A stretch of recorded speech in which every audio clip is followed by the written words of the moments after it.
출애굽기 탈출하기 오전 전도사입니다.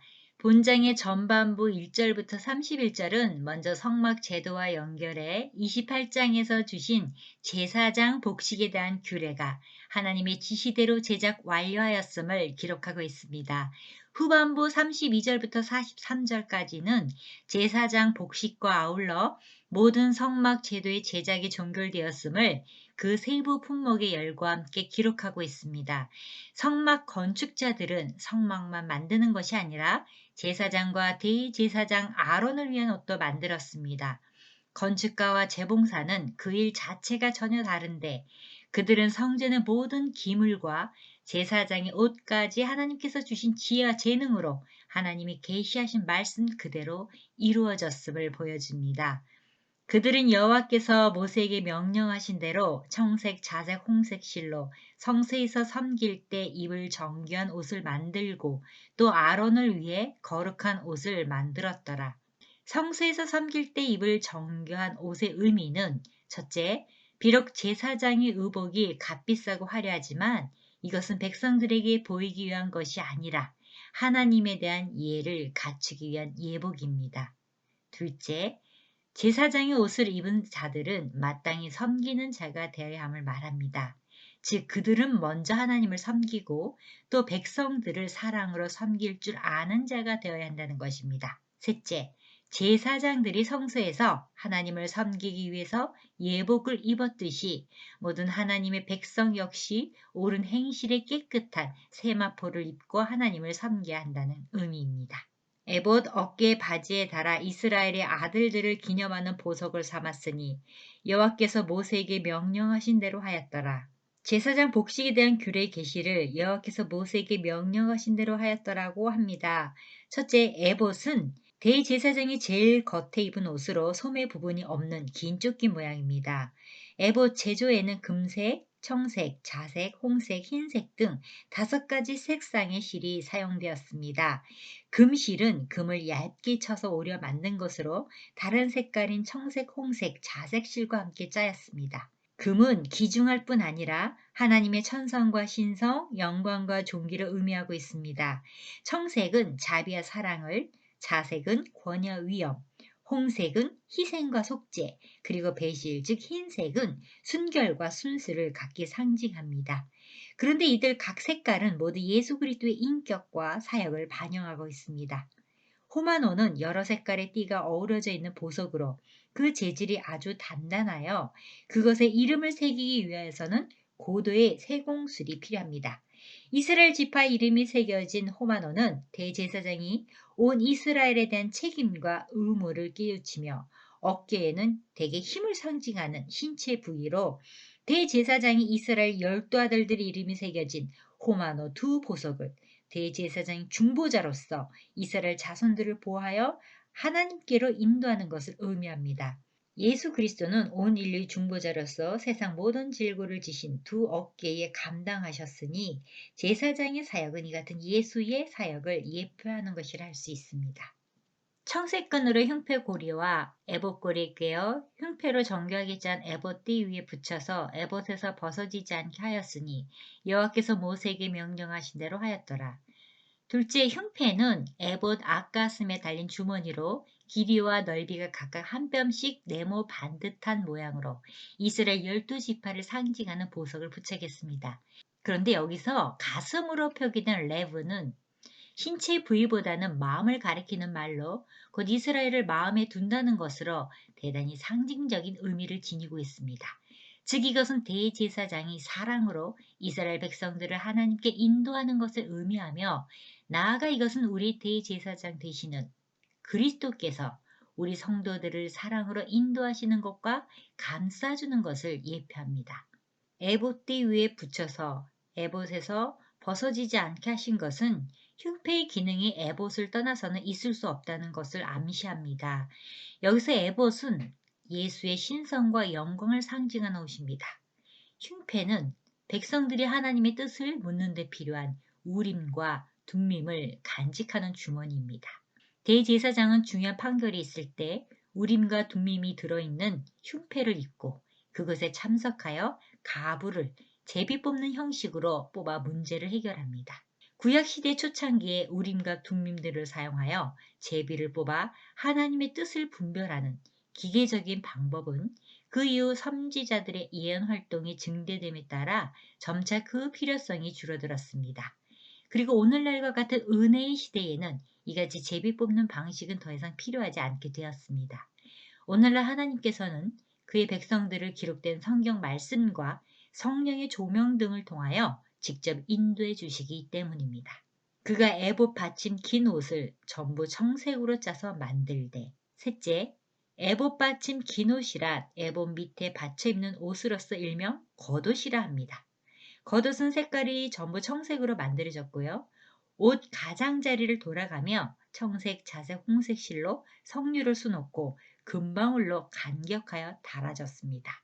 제사장이 제사 집전 시 어떤 행동을 취할 때마다 방울소리가 울리게 되므로 삼가 신중하고 경건한 자세로 집내에 임하도록 해주었을 것이며, 반면 이것은 성소에 들어갈 수 없는 일반 백성들에게는 그들이 그 안에서 들리는 방울소리를 통해 대제사장의 움직임을 알 수 있고, 따라서 자신들의 제사가 받아들여지는 것을 확인하게 하기 위함입니다. 만약 방울소리가 나지 않으면 성소 안에서 대제사장이 움직이지 않고 있다는 표시이며, 그것은 곧 그의 죽음을 의미하게 됩니다. 종교학적으로 볼 때 방울은 귀신을 쫓는 방법으로 널리 사용되었는데, 그것은 그 소리가 악마를 제거하거나 부정을 물리쳐서 생명을 보존하는 한 상징이라고 이해했기 때문입니다. 특히 문지방과 문은 이런 세력들에 의해 위협받고 있기 때문에 출입할 때 조심해야 한다는 것이 당시 관념이었습니다. 그러나 여기서는 앞서 설명한 것처럼 방울소리를 통해 대제사장이 어떤 잘못된 행위로 죽지 않고 살아있다는 사실을 확인하기 위함입니다. 한편 히브리 전승에 의하면 대제사장이 성소에 들어갈 때는 발목에 밧줄을 메고 들어갔다 하는데, 이것은 대제사장이 제사를 잘못 드림으로 징벌을 받아 성소에서 죽었을 경우 일반 백성들은 그 안에 절대 들어갈 수 없으므로 이 줄로 시체를 끌어내기 위해서였다고 합니다. 실제로 이런 일이 있었는지는 명확한 증거가 없으나, 이러한 규례는 당시 하나님께 제사를 드리는 일이 그만큼 엄숙하고 두려운 일이었음을 분명히 보여줍니다. 속옷은 에봇 받침 겉옷 밑에 입는 반포 속옷을 짓고, 관은 흰 세마포로 만들어졌는데, 관에는 순금으로 만든 패를 그 위에 메었는데, 그 패에 여호와께 성결이라고 새겼습니다. 우리말로 성결이라고 번역된 코데시는 거룩이라는 뜻입니다. 따라서 직역하면 여호와께 거룩 혹은 여호와를 향한 거룩이 됩니다. 대제사장의 의복은 여러 가지 장식과 보석 등으로 꾸며져 일반 의복과 완전히 구별되었습니다. 속바지는 속옷 밑에 입어 아랫도리를 가리는 일종의 반바지로, 이는 제사장들이 제단에 오를 때 하체가 드러나는 것을 방지하여 죽음을 면하기 위한 것입니다. 본장의 전반부 1절부터 31절은 먼저 성막 제도와 연결시켜 제28장에서 주신 제사장 복식에 대한 규례가 하나님의 지시대로 함께 제작 완료하였음을 기록하였습니다. 제사장의 복장은 철저하게 하나님이 명하신 대로 만들어졌습니다. 1절에 그들은 여호와께서 모세에게 명하신 대로 거룩한 옷을 만들었더라. 5절에도 여호와께서 모세에게 명령하신 대로 하였더라. 7절에도 여호와께서 모세에게 명령하신 대로 하였더라. 21절에도 여호와께서 모세에게 명령하신 대로 하였더라. 26절에도 여호와께서 모세에게 명령하신 대로 하였더라. 29절입니다. 여호와께서 모세에게 명령하신 대로 하였더라. 31절입니다. 여호와께서 모세에게 명령하신 대로 하였더라. 이것은 제사장의 옷이 얼마나 거룩한 것이며 또 그 일이 얼마나 정확하게 신중하게 시행되었는지를, 그리고 제사장의 옷을 만드는 사람들이 얼마나 철저하게 하나님의 명령하신 세세한 부분까지도 신경을 써서 만들었는지를 보여줍니다. 제사장 옷은 정교하게, 화려하게, 아름답게, 겸손하게, 성결하게 만들어진 것입니다. 속옷에서부터 겉옷의 치수, 재료, 색깔, 문양 하나하나의 섬세함에 탄성이 터질 것 같습니다. 이런 완전한 순정이 하나님 앞에 쓰임받는 거룩한 옷을 만들어내었던 것입니다. 순정이 없이는 거룩도 없습니다. 진정한 거룩은 완전한 순종에서 나오는 것입니다. 이스라엘 자손이 이와 같이 성막 곧 회막의 모든 역사를 마치되 여호와께서 모세에게 명령하신 대로 다 행하고 그들이 성막을 모세에게로 가져왔으니 곧 막과 그 모든 기구와 그 갈고리들과 그 널판들과 그 띠들과 그 기둥들과 그 받침들과 붉은 물을 들인 수디악의 가죽 덮개와 해달의 가죽 덮개와 가리는 휘장과 증거개와 그 채들과 속죄소와 상과 그 모든 기구와 진설병과 순금 등잔대와 그 잔 곧 버려놓은 등잔대와 그 모든 기구와 등유와 금제단과 관유와 향기로운 향과 장막 휘장문과 놋제단과 그 놋 그물과 그 채들과 그 모든 기구와 물두멍과 그 받침과 뜰의 포장들과 그 기둥들과 그 받침들과 뜰문의 휘장과 그 줄들과 그 말뚝들과 성막 곧 회막에서 사용할 모든 기구와 성소에서 섬기기 위한 정교한 옷, 곧 제사 직분을 행할 때 입는 제사장 아론의 거룩한 옷과 그 아들들의 옷이라. 여호와께서 모세에게 명령하신 대로 이스라엘 자손이 모든 역사를 마침에 모세가 그 마친 모든 것을 본즉 여호와께서 명령하신 대로 되었으므로 모세가 그들에게 축복하였더라. 하나님이 종으로서의 모세는 성막 제작에 대한 지시에서부터 제작 과정의 감독, 준공, 확인에 이르기까지 철저하게 자신의 책임을 다하였습니다. 성막 건축자들은 이를 매우 신속히 잘 처리했습니다. 성막을 세우기 시작한 지 5개월도 지나지 않아서 완성되었다고 합니다. 그들은 명령을 철저히 엄수하여 그 명령에서 조금 더 벗어나지 않았습니다. 부살렐과 오홀리압의 생각이나 다른 누군가 뛰어난 사람의 지혜가 아닌 하나님의 방식대로 만들었습니다. 이처럼 하나님의 뜻에 따라 하나님께서 이루신 규례대로 행해야 합니다. 하나님을 섬기는 사람들은 자신의 방식대로 행하는 것이 아니라 하나님의 뜻을 분별하여 하나님의 명령대로 순종해야 합니다. 사무엘 선지자는 하나님의 뜻을 어기는 사울 왕에게 순종이 제사보다 낫고 듣는 것이 수대양의 기름보다 나으니 이는 거역하는 것은 점치는 죄와 같고 완고한 것은 사신 우상에게 절하는 죄와 같음이라.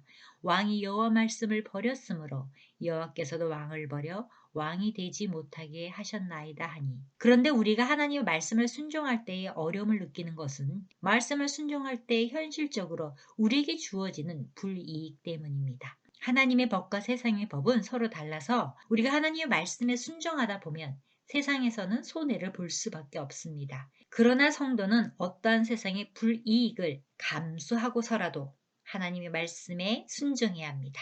왜냐하면 하나님의 말씀에 대한 순종 여부는 곧 구원을 결정하는 기준이 되기 때문입니다. 따라서 그들은 성막 세우는 일을 여호와께서 모세에게 명하신 대로 다 행했던 것입니다. 그리고 모세는 그들을 축복하였습니다. 마무리합니다.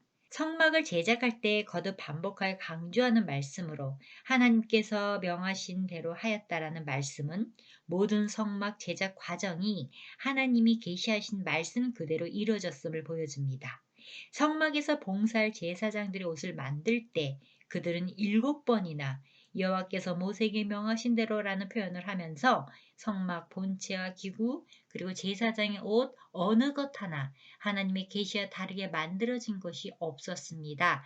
이것은 여호와의 말씀을 법칙으로 삼고 또 하나님의 명령을 준수하여 순종할 것을 지시하는 것입니다. 여호와께서 사람의 죄악이 세상에 가득함과 그의 마음으로 생각하는 모든 계획이 항상 악할 뿐임을 보시고 땅 위에 사람 지으셨음을 한탄하사 마음에 근심하시고 이르시되 내가 창조한 사람을 내가 지면에서 쓸어버리되 사람으로부터 가축과 기는 것과 공중의 새까지 그리하리니 이는 내가 그것들을 지었음을 한탄함이니라 하시니라. 그러나 노아는 여호와께 은혜를 입어 구원받기 위해 방주를 지으라고 재료와 치수와 만드는 방법을 설계하셨을 때 노아가 그와 같이 하여 하나님이 자기에게 명하신 대로 다 준행하였더라고 했습니다. 그 결과 온 세상을 멸하였던 홍수 심판에서 노아와 그의 가족이 구원을 받았고 노아로 말미암아 인류가 새로이 시작되었던 것입니다. 그러므로 오늘 우리는 이 땅에 죄가 가득 찰수록 더욱 예수 그리스도를 의지하며 그를 힘입어 담대하게 하나님의 말씀인 성경에 명하신 대로 다 순종하며 나아가야 할 것입니다. 샬롬.